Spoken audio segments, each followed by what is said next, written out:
Good morning mga ka-oink-oink at ngayon ay aking day off. At yan po ang aking baby na si Hachi. Diyos ko, kakulit na bata na ire. Kasi po ay maiyak siya at iniwan siya ng kanyang daddy. Namili ng pagkain. At ngayon, uumpisahan natin ang ating paglilinis dito sa ating maliit na bahay dahil kumakalat po ang mga balahibo ng aking pusa at aso. Hay nako, talaga naman to mga aso at pusa na ere. At yan po ang aking ginagawa kada day off ko, naglilinis po ko ng bahay. At yan na po ang aking daddy, nag-prepare ng aming breakfast kasi hindi po kami nakakakain yan. So while nag-prepare yung aking daddy ng food at ako na may naglilinis dito at ayoko ng pakalat-kalat ang mga alikabok kung saan-saan, my God. Kasi itong dalawang hayop ko ay napakakulit pag madaling araw dahil sila ay naglalarong dalawa. Kung ano-anong pinagagawa at nagkakalat yung kanilang mga laruan.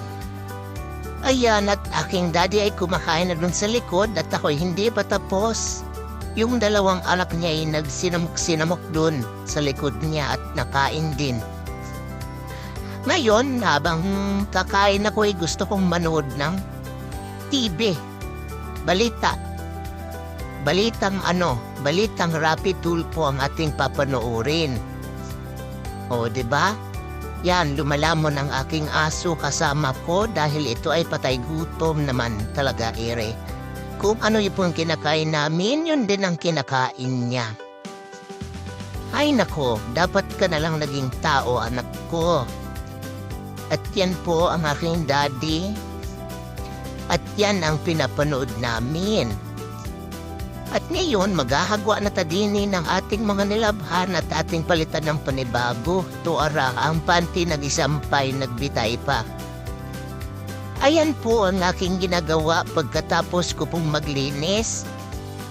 Magtutupi tayo tapos mag-ano tayo ng labahin para ilagay natin dun sa ating washing machine. Para hindi matambakan ng labahan. Oh, nag-deport pa ang aking aso, Diyos ko Lord. Ngayon, natin ilalagay diri sa ating washing machine para hayaan lang natin mag-ikot-ikot dyan. While nagatupi tayo, yung washing machine doon ay nagatulog-tulog na habang sa matapos at yun po ang ating ipapalit dyan para magsampay. Ay nako, Inday, dali drag pilo, day kayo. Sao na lang, day, para makapulay ka. Yan po lagi ang aking routine kada day off ko. Hindi po talaga ako nawawalan ng trabaho.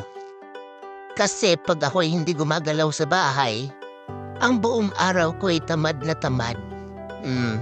Tayo maglalagay din ng ating mga pinilo na mga damit. At itong Durabox ng aking daddy, napakagulo ang short ng mga damit niya kung saan-saan pinaglalagay nako. At nagkalat naman doon. Ngayon, kay tapos naman tayo sa ating trabaho, magpahinga tayo saglit. At ating lalaruin tong ating anak na si Hachi na napakakulit. Diyos ko naman Lord. Nagsisilos yan siya dahil sa kanyang daddy. Ayaw niya pumuglapit sa daddy niya. O diba, napakamaldito na tong aso na to. Maldito na malambing. Ayaw niya pahawakan ng daddy niya. Kuhain pa. Ngayon, kay mag-dinner na tayo kasi gabi na.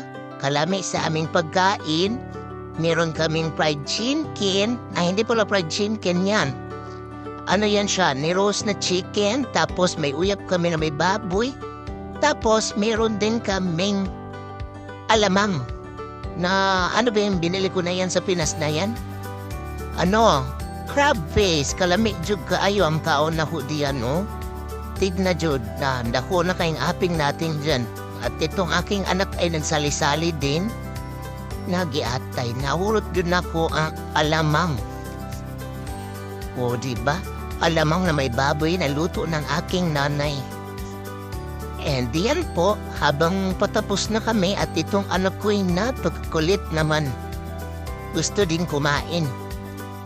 Hindi ka tatantanan hanggat di ka kumakain. At ayan na po. Tapos na at tayo matutulog. Good night! Thank you for watching.